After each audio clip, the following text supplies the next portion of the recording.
정말로 살 자신이 없다. 새처럼 자유로워지고 싶다. 내 존재가 삭제된다면 나는 기꺼이 예스다. SNS에 남겨진 누군가의 흔적들. 생의 마지막을 암시하는 슬픈 글들입니다. 술 한잔 먹길도. 끊이지 않는 자살 의심 사고 신고들.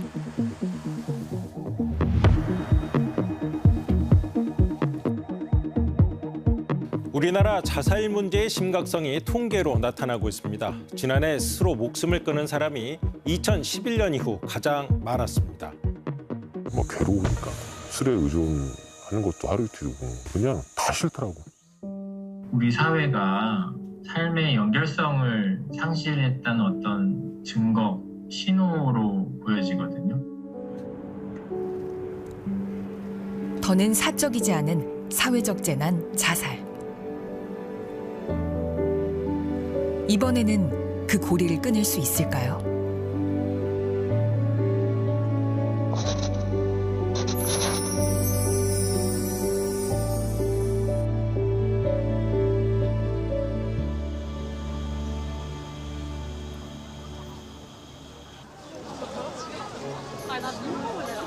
가을을 맞은 대학 캠퍼스.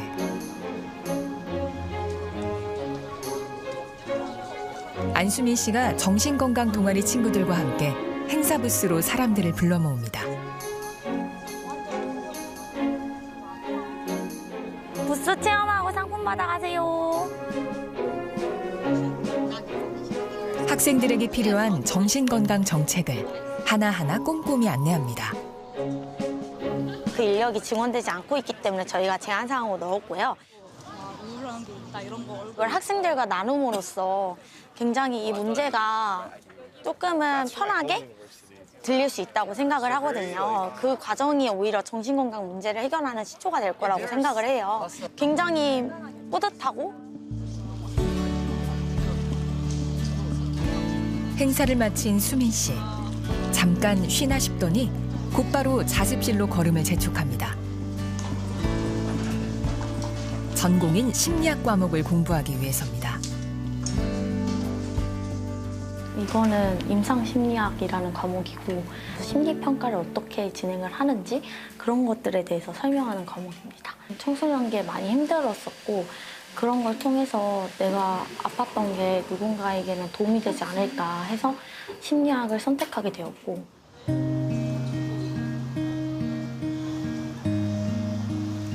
언제나 밝은 모습으로 동아리 활동은 물론 학업에 매진하고 있는 수민 씨.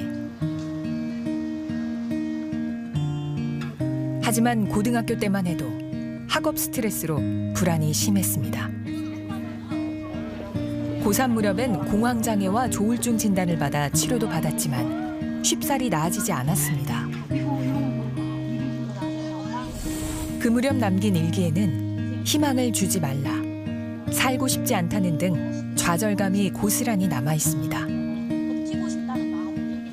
시험이 망했었는데 그 이후로 썼던 일기예요. 그래서 밑에 보면 우리 좀만 해보면 안 될까? 이렇게 하면서 계속 스스로를 달랬던 것 같아요. 부모님은 건강이 우선이라며 다독였지만 불안은 커져만 갔고 수민 씨는 그만 수능을 불과 2주 앞두고 세상을 등지려 했습니다. 다행히 가족에게 발견돼 병원으로 신속히 옮겨져 목숨을 지킬 수 있었습니다. 그때 회복하자마자 밀려온 건 후회였습니다. 딱 깨어났는데 엄마가 눈가가 시뻘건 거예요. 그래서 엄마가 그러면서 너 진짜 죽었으면 어떡할 뻔했어 이렇게 말을 하시는데 그때 너무 속상해가지고 엄마를 봐서라도 진짜 죽으면 안 되겠다 이런 생각도 들었었고. 수민 씨는 이후 공황장애 치료약을 복용하고 상담도 받으면서 안정을 되찾았습니다. 2년 전에 나한테 뭐 하고 싶은 말 있다면? 그래도 안 죽어줘서 고맙다. 그래, 다행히 살아서 고맙다. 딱 그 얘기밖에 못 할 것 같아요. 지금까지 잘 해왔기 때문에 지금의 내가 있다. 나 너 덕분에 진짜 행복하다. 이렇게 얘기를 해줄 것 같아요. 이제는 자신이 겪었던 고통과 극복했던 경험을 공개함으로써 주변 친구들에게 힘이 되려고 합니다. 이런 얘기를 할 때마다 그걸 왜 얘기해? 그거 너 약점 아니야? 라고 말하는 사람들이 꼭 있었는데 저는 이게 약점이라고 생각하지 않아요. 왜냐하면 그냥 감기처럼 아픈 거고 언젠간 치유가 될 거고 그리고 이거는 함께 사회가 해결해야 될 문제지 그걸 개인의 탓으로 돌리면 안 된다고 생각을 하거든요.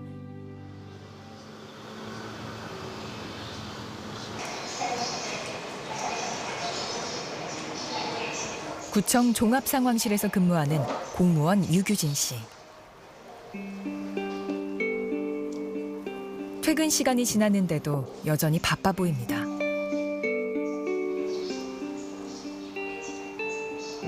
노트북을 펴고 무언가를 확인하는 규진 씨의 눈과 손은 쉴 새 없이 움직입니다. 인터넷에서 자살 시도가 우려되는 이용자들을 찾고 있는 겁니다. 실패될 것 같다면은 제가 DM으로 해가지고 접근을 해가지고 이 대상자분을 확인하는 거죠. 규진 씨가 청소년을 돕는 시민단체 활동을 하다가 외부 지원 없이 혼자 신고 활동을 시작한 지 17년째. 제가 시민단체 간사로 활동을 했었고요. 청소년은 우리 꿈나무이고 그리고 저도 청소년기 때 좀 여러 이제 곤혹이나 힘든 시기들도 많았던 때가 다 있었겠죠. 누구든지. 이처럼 퇴근 후 시간이 나는 대로 자살 관련 영상이나 SNS에 자살 관련 언급을 반복하는 사람들을 집중 감시하고 있습니다. 고충적수자이고 그리고 항상 내려다보면서 뛰어내릴까 말까 이게 지금 새를 의미하는 거예요. 저 암시라고 이제 판단이 될 때에는 이제 글이 삭제가 되기 전에 먼저 제가 캡처를 하고요. 생일에 죽는 것에 대한 언급, 자살을 다시 시도하겠다는 의지, 죽는 게 나을 거라는 생각까지. 이날도 1시간 만에 3명을 경찰에 신고했습니다. 사진이 있기 때문에 이건 바로 특정이 가능할 수 있습니다. 신고를 받은 경찰은 유튜브나 포털, SNS 운영사 등을 통해 이용자의 신원을 파악해 구조에 나서게 됩니다. 규진 씨가 2014년부터 서울을 중심으로 신고한 것만 5만 건에 이릅니다. 10대 자살률이 10만 명당 8.0명이 이르는 만큼 감시 대상 게시물의 70에서 80%를 청소년들이 작성한 것으로 규진 씨는 보고 있습니다. 청소년 같은 경우에는 신고를 하잖아요. 대체로 대부분 내가 볼 때는 98% 이상은 살아요. 예, 제 시도 자체는 낮아요. 저는 청소년만큼은 자살률은 제로여야 된다라는 이제 생각을 가지고 있습니다. 개인 시간까지 할애해온 규진 씨는 직접 신고한 대상자가 무사하다고 확인했을 때 가장 보람을 느낍니다. 누가 신고했는지 모르겠지만 내가 널 저주한다 뭐 이런 형태의 글이 있어요. 그러면은 아 일단 살렸구나 이런 이제 마음이 이제 드는 거죠. 그리고 이제 신고에 대해 불만을 가지더라도 아 일단은 저는 흔적을 보면서 아 살렸구나 이런 본분을 보이고. 극단적인 생각을 했다가도 상담이나 치료를 통해 극복한 사람들도 있습니다. 그럼에도 스스로 생을 마감하는 사람은 계속 늘고 있습니다. 지난해 14,872명으로 1년 전보다 6% 넘게 늘었습니다. 전체 사망 원인 중 10대에서 30대까지는 자살이 10년 넘게 1위였고 이젠 40대에서도 암보다 많습니다. 코로나 팬데믹에 따라서 경기가 굉장히 위축되면서 실업률이 이제 올라갔다든지 그런 상황들이 좀 영향을 미쳤다고도 볼 수 있고. 자살률은 OECD 국가 평균보다 2.4배 높아 수년째 1위입니다. 10년 안에 자살률을 40% 줄여 불명예를 벗는 게 정부의 목표입니다. 국민 누구도 삶을 외롭게 포기하지 않도록 정부, 지자체, 민간이 힘을 합쳐서 변화를 만들어가는 이를 위해 정부는 자살 시도가 발생하면 지자체 자살 예방센터도 현장에 출동해 사례 관리를 할 수 있도록 추진합니다. 불법 추심이나 생활고, 직장 내 괴롭힘, 학교 폭력 등 자살에 영향을 주는 다양한 요인에 대응하기 위해 범정부 차원에서 나서도록 했습니다. 자살 예방 백서에 따르면은 자살 동기는 정신적, 육체적 문제가 가장 크고요. 그 다음에 해당하는 게 경제적인 문제, 경제생활 문제가 있고, 그 다음에 그 세 번째가 육체적인 질병 이런 문제입니다.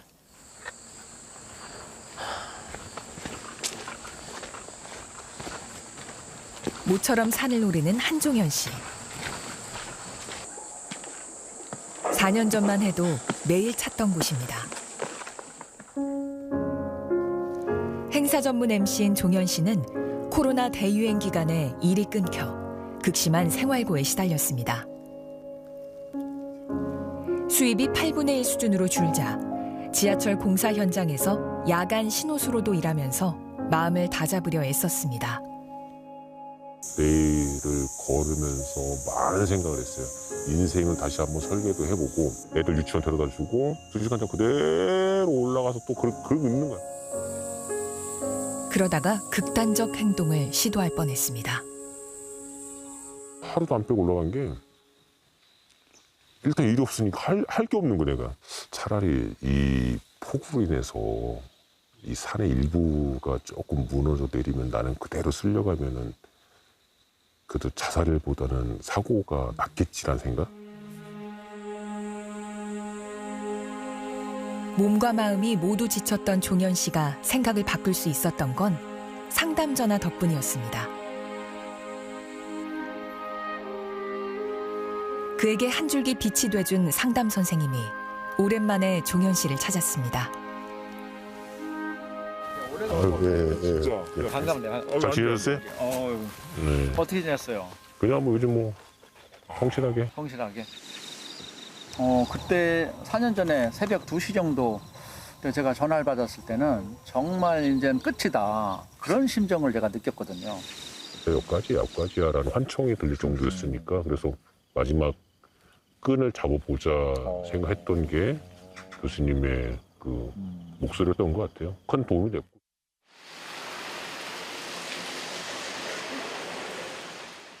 많이 힘드시겠습니다. 네, 말씀 계속 하셔도 됩니다. 괜찮습니다. 자살 위기에 놓인 시민들의 벨소리가 24시간 울리는 이곳. 생명의 전화입니다.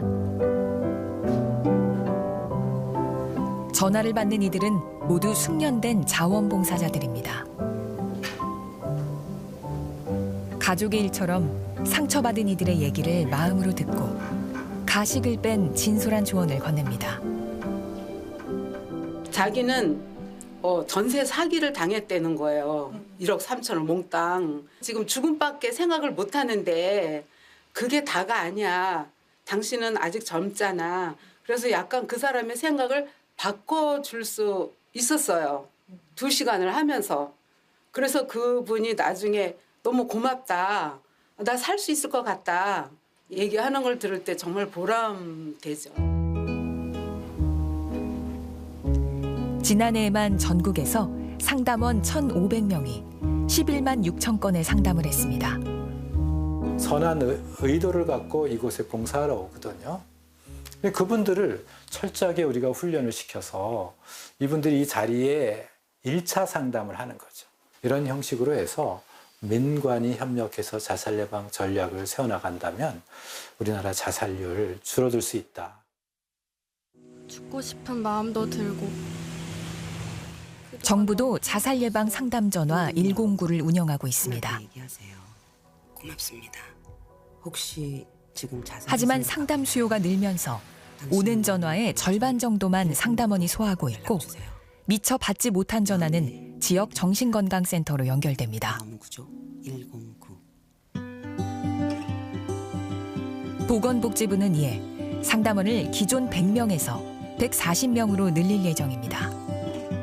전 현장을 경험해 보면 현장에 정말 따뜻한 상담사들이 필요해요. 50분이고 1시간이고 충분히 들어주고 이런 지자체별로의 심리상담 전문가들 양성을 좀 많이 해서 무엇보다 소중한 생명을 지키기 위해서는 삶의 의지를 꺾는 근본적인 원인들을 찾아 해결하는 게 중요하다고 전문가들은 말합니다. 자살은 현상이고 그 현상의 이유가 되는 것들을 이렇게 입체적으로 추적해서 좀 지원해 가는 것을 좀 말씀을 드리고 싶어요. 존재감을 찾기 어려움, 또 좀 전인적인 건강을 살피기 어려운 그런 것들을 다층적으로 좀 살피는 것이 중요하다고 생각을 하고요.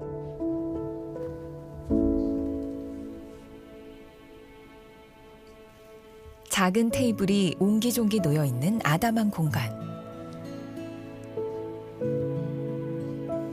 벽에 걸린 그림은 스스로 세상을 저버린 가족을 기리는 유족들이 그린 자화상입니다. 릴레이식으로 그림을 그린 거거든요.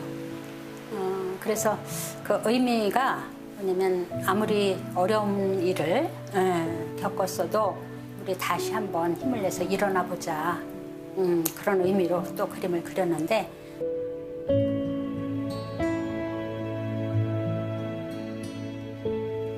16년 전 우울증을 앓던 20대 아들이 떠난 뒤 홀로 고통에 빠져 있었던 인순 씨. 상담 프로그램과 유족 모임을 통해 조금씩 일상을 되찾았고 이제는 다른 유족들을 상담하는 데 큰 보람을 느낍니다. 동일한 아픔을 겪은 분들과 함께 나누면서 내 감정이 오늘은 이래 하면 나도 그래 그리고 울고 그런 것들이 참 큰 도움이 됐죠. 그러니까 사회적인 관계가 새롭게 만들어지더라고요. 누구보다 힘든 청소년기를 이겨낸 20살 수민 씨. 저의 미래를 한마디로 정의하자면 상처 입은 치유자가 될 것 같아요. 힘들었으니까 누구보다 더 잘 공감할 수 있고 누구보다 더 남을 도울 수 있는 그런 사람이 되는 게 저희 꿈입니다. 비슷한 어려움을 겪는 후배들에게 하고 싶은 말이 있습니다. 힘내라는 말보단 그냥 잘 버티고 있다.